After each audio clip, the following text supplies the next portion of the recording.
Hello everyone, good morning student. आप सभी कैसे हैं? अच्छे हैं, स्वस्थ हैं, मस्त हैं। डियर स्टूडेंट, आज अपने चैप्टर का लास्ट टॉपिक है। चैप्टर नंबर जो 5 चल रहा है उसका ये लास्ट टॉपिक है, जिसका नाम है micelle formation and cleaning action with soap. कि मिशेल का फॉर्मेशन कैसे होगा और सोप उसको क्लीन कैसे करेंगी, तो ये हम आज पढ़ेंगे बेटा।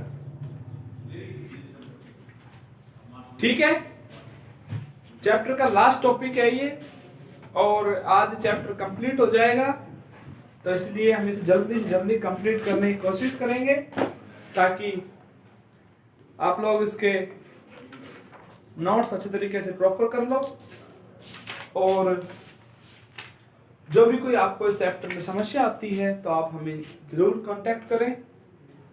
कैसी भी समस्या हो, क्वेश्चन से रिलेटेड हो, चाहे कैसी भी हो, ठीक है बेटा। तो ये जो सोप और डिटर्जेंट जो हम कल पढ़ रहे थे, हमने उसमें डिस्कस किया था मिशेल फॉर्मेशन का, कि भाई मिशेल क्या होती है क्या नहीं होती, और ये कहा था कि हम कल बताएंगे इसके बारे में। यही बात हुई थी। तो आज हम लेके आए हैं कि first of all the molecules of sodium stearate like as soap हो सकती है। सबसे पहले कि जो सोडियम स्टीरेट के जो मॉलिक्यूल्स होते हैं वो क्या होंगे, आयोनाइज्ड होंगे बेटा। Are ionised in water. Water में क्या हो जाएंगे, वो आयोनाइज्ड हो जाएंगे। और बेटा जब वो आयोनाइज्ड होंगे तो आपको पता है कि किसका फॉर्मेशन होगा, आयन का फॉर्मेशन होगा। यहां पर देखिए C17H35 COONA, C17H35 COONA, जो ये क्या है, सोप का मॉलिक्यूलर फॉर्मूला होता है, फिर केमिकल फॉर्मूला होता है। और इसको हमने क्या किया, जब इसको आयोनाइज्ड किया तो COO पे नेगेटिव और Na पे पॉजिटिव आ गया। बेटा आपको पता है आयन 2 टाइप के होते हैं, कैटायन और एनायन। कैसे होते हैं, कैटायन और एनायन। तो Na पे क्या आ गया, पॉजिटिव, और C17H35 COO पे क्या आ गया, नेगेटिव। क्या आ गया, negative. Hydrocarbon chain hydrophobic and polar part is hydrophilic. बेटा ये क्या होता है, हाइड्रोफिलिक और हाइड्रोफोबिक। हाइड्रोफोबिक को हम बोलते हैं जल विरागी, हाइड्रोफिलिक को बोलते हैं जल रागी। हाइड्रोफोबिक को हम क्या बोलते हैं, जल विरागी, यानी कि जो वाटर में क्या हो, इनसोल्यूबल हो, वाटर में क्या हो, सोल्यूट नहीं हो पाए, वो कैसा होता है, हाइड्रोफोबिक।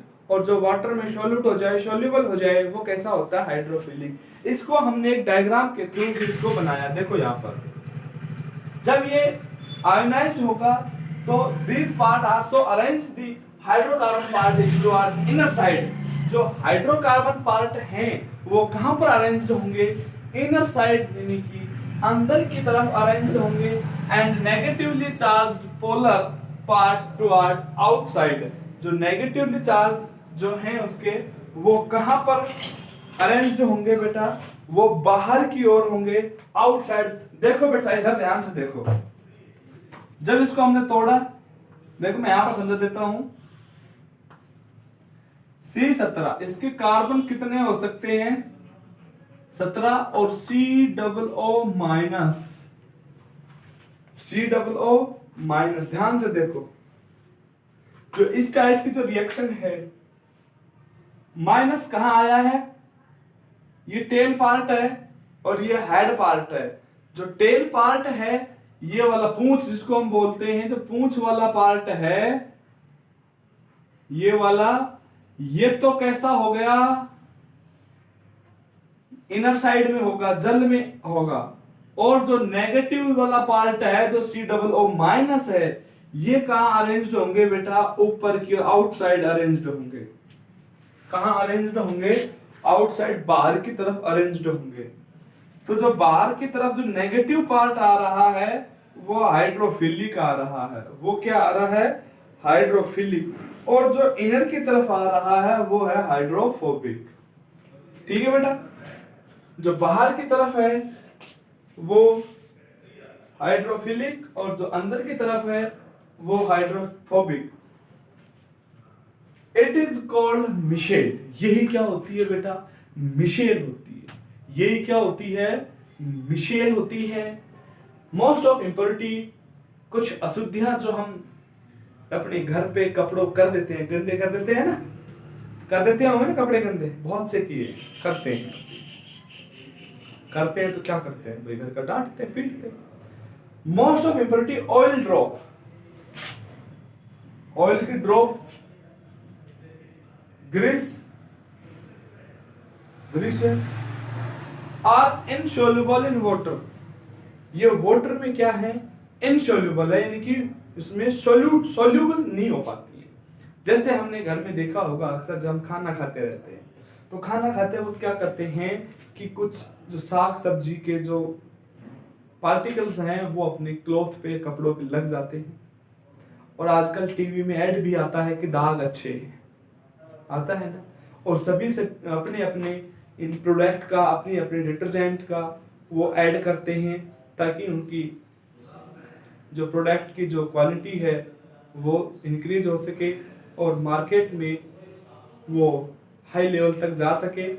तो उसमें वो कुछ एग्जाम्पल भी करते हैं और टीवी में हमने देखा होगा ऐड भी दिखाते हैं जिसमें चाय भी गिरा देते हैं, तेल भी गिरा देते हैं, सब्जी भी गिरा देते हैं, सॉस भी गिरा देते हैं कपड़ों पे और फिर उनको भिगो के उसमें डिटर्जेंट की बाल्टी में और उसमें बाहर निकालते हैं। तो देखते हैं कि वो जो इम्प्योरिटी थी वो इम्प्योरिटी क्या हो जाती है? गायब हो जाती है बेटा।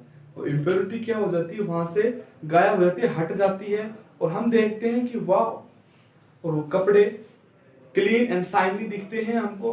तो वो सब क्या है, कैसे हुए वो क्लीन, कैसे हुए वो शाइनी, इन सब के बारे में हमें अब जानेंगे। ठीक है बेटा। तो सबसे पहले जानने की बात यह है कि जो उसमें वो दिखाया जाता है, जो डिटर्जेंट होता है, वो डिटर्जेंट और सोप, हमने कल डिस्कस किया था कि सोप जो होती है वो हार्ड वाटर से रिएक्ट नहीं करती है और डिटर्जेंट जो होते हैं वो हार्ड वाटर से रिएक्ट कर लेते हैं। वो उसमें यानी कि अपनी एक्टिविटी या अपनी जो भी बातें होती हैं वो उसका रेस्पॉन्स देते हैं।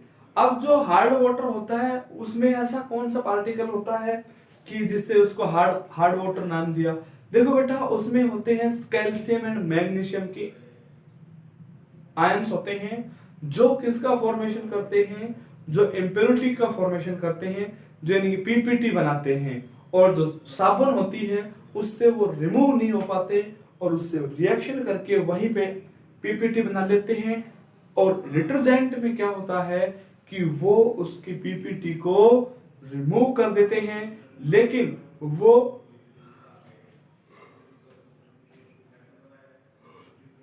वाटर पॉल्यूशन में बेटा मेन रोल होता है उनका। वाटर पॉल्यूशन में उनका मेन रोल होता है कि जो वाटर का जो पॉल्यूशन करते हैं वो उसमें आवश्यक रूप से सम्मिलित होते हैं डिटर्जेंट। और सोप में किसी प्रकार का कोई भी पॉल्यूशन नहीं होता। लेकिन बस प्रॉब्लम क्या है कि जो सोप है वो हार्ड वाटर से रिएक्ट नहीं होती है। देखिए बेटा आगे देखो इसको। Most of impurity oil drop and grease आपके सभी कपड़ों पे लगी हुई होगी, तेल की बूंदे भी लगी होंगी, ग्रीस भी लगा होगा, किसी के पापा मैकेनिक है तो उन कपड़ों पे लगी होगी।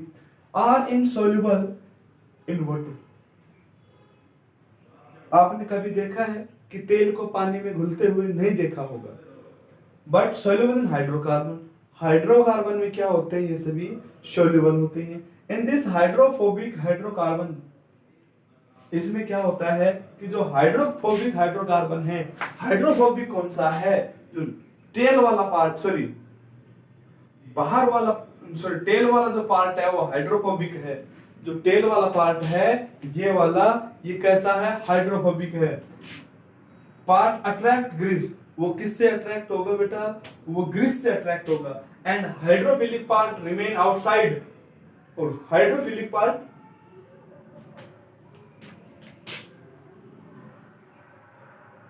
आउटसाइड रहेगा, बाहर की तरफ रहेगा। And so micelle is formed around grease, और ग्रीस के अराउंड चारों तरफ किसका फॉर्मेशन हो जाएगा, मिशेल का फॉर्मेशन हो जाएगा। ग्रीस के चारों तरफ किसका फॉर्मेशन हो जाएगा, मिशेल का फॉर्मेशन हो जाएगा। जैसे हमने यहाँ पर डायग्राम बनाया गया है, ये कोई क्लॉथ है और इस क्लॉथ पे ये क्या है, ऑयल ड्रॉप है। ये जो आपको दिखाई दे रहा है ना, ये वाला,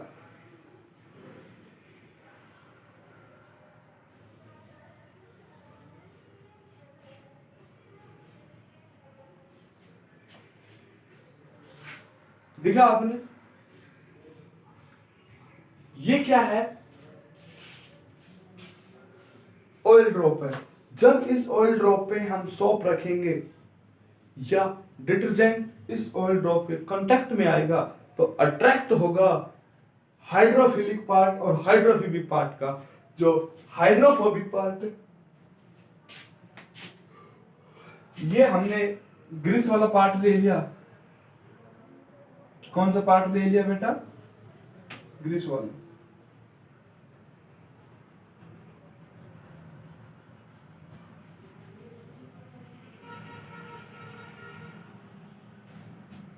ये ग्रीस वाला पार्ट है, तो इसमें भी आप लिख लो, बनाने सारे डायग्राम हैं।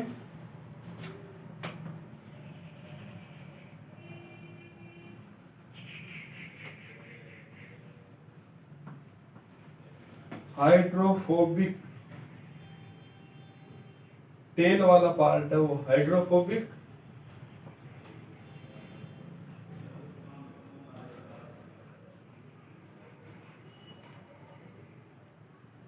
और ये है हाइड्रोफिलिक पार्ट। तो अपना चैप्टर कंप्लीट हो गया बेटा। अब आप लोगों को इस चैप्टर के जो क्वेश्चन करके बताने हैं मेरे को, वो क्वेश्चन नंबर 12 से लेके 31 तक। क्वेश्चन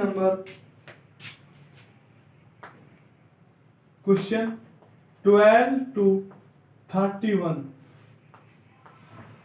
आपको लर्न होने चाहिए एंड राइट होने चाहिए, ठीक है बेटा।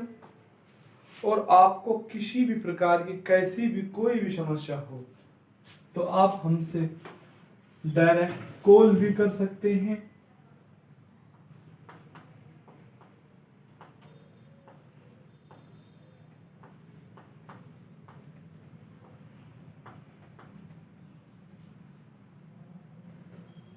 इन नंबरों पे आप मैसेज भी सेंड कर सकते हैं कि सर हमें ये समस्या है। तो आपको जैसी भी कोई भी समस्या हो तो आपको हमें मैसेज या कॉल के थ्रू आप हमें बता सकते हैं। लेकिन बेटा सबसे ज़रूरी बात ये है कि आपका ये चैप्टर कंप्लीट हो गया है। तो कंप्लीट हो गया तो इसका मीन्स क्या है कि आपको पढ़ना है, और जो भी आपको कोई समस्या है तो आपको पूछना है। वीडियो पार्ट सारे कंप्लीट डेली अपलोड हो रहे हैं, तो आपको कोई भी किसी भी टॉपिक में कहीं भी समस्या आ रही है तो आप उस समस्या को हम तक पहुंचाइए, शेयर कीजिए, कमेंट्स करिए, कैसे भी करके आप